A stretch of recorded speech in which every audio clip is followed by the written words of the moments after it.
Are you someone who wants to learn how to build a full stack applications with GraphQL and Spring Boot and using a React and following the all best practices?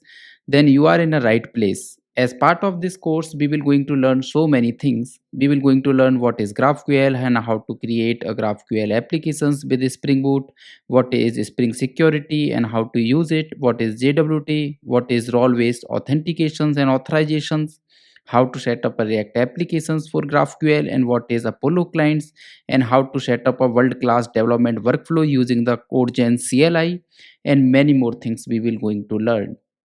So here you can see a recap. This is almost we will going to learn and more than this. Here is applications demo. You can see this is we will going to build.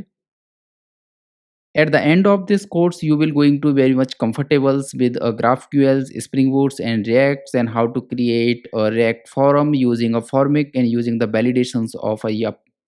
So why wait? Let's join with me. Thank you.